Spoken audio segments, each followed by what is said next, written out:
When you reach 38 row, you will need this, and you will go and grab, and you follow the row here, and you're gonna go get this stitch.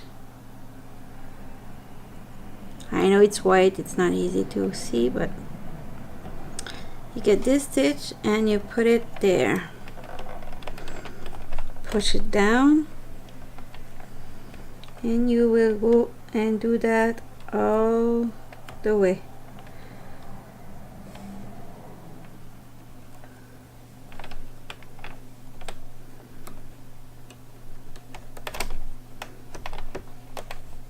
Push it down to knit it with the machine.